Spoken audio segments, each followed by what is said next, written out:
as you know, these are the days of Purim,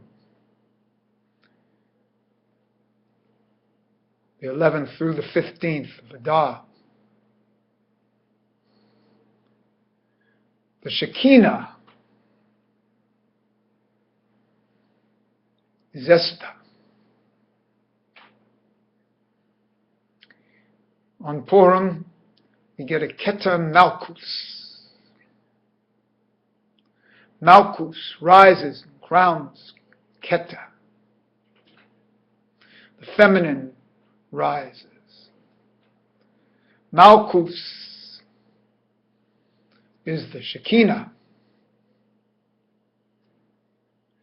This Shekinah, the name of Malchus, is Adonai, Aleph, Dalet, Nun, Yud, gematria of 65, which is the same gematria as Mezuzah. So my Hiddush here is that the entire holiday of Purim, the entire story of the Megillah and of Esther, is all about the Mezuzah.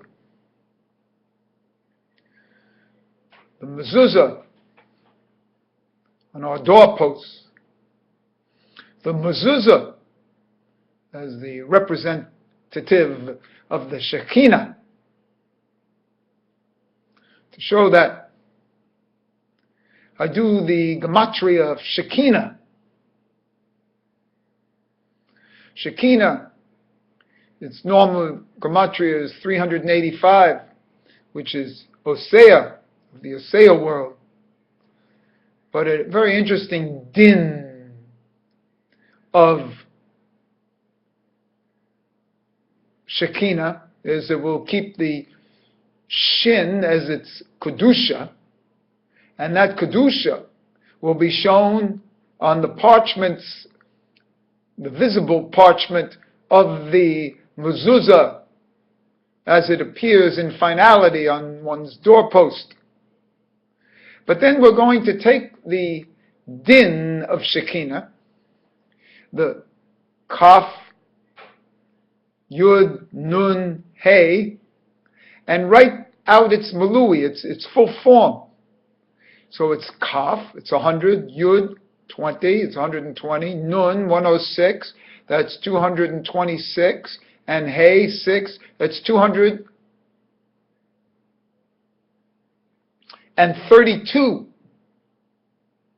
which is the same gematria as the four names of Yud K Vav K, spelt out as 72, 63, 45, and 52. But it's also the full Malui of the spelling of Mezuzah. Mezuzah fully spelt out is 232. So the din of the Shekinah, the part that's not shown because only the Shin has to be shown in the Shaddai,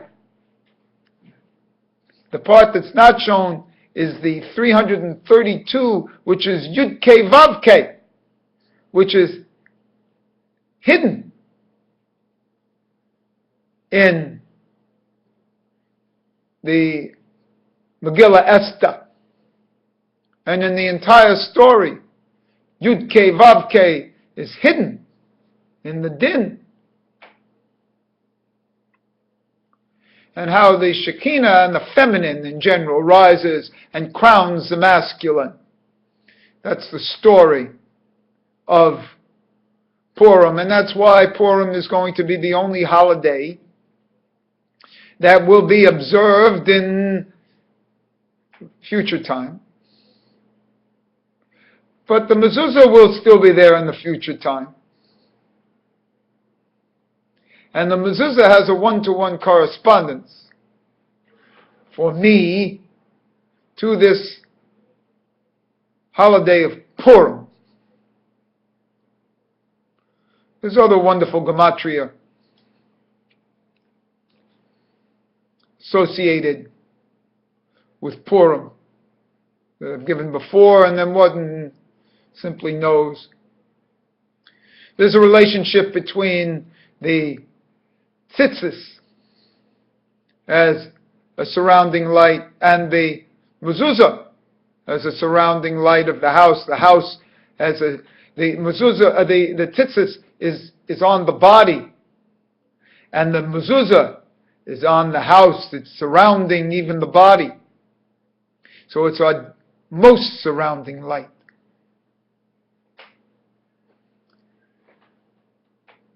This is the beautiful thing here about the feminine, the Jewish home, the level of the feminine being unconscious at this level and then brought into consciousness at a higher level.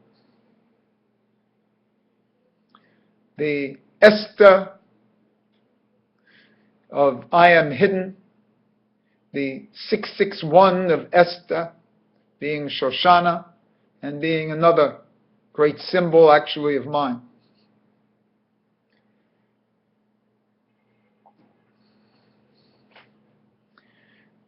The three major days of Purim are the fast of Esther, then day of Purim, and then Shushan Purim. So we'll count that as the 13th, 14th, and 15th.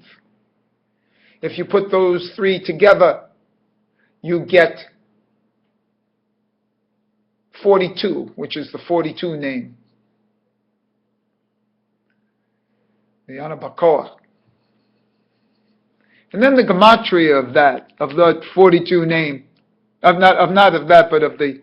the three letters that correspond to the 13th, 14th, and 15th. The 13th being the Mem, the 14th being the Nun, the 15th being the Samach.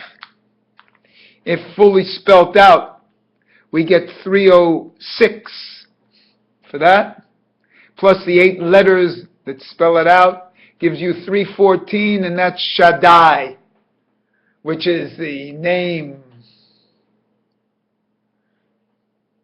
that's the back of the mezuzah, implied by the shin.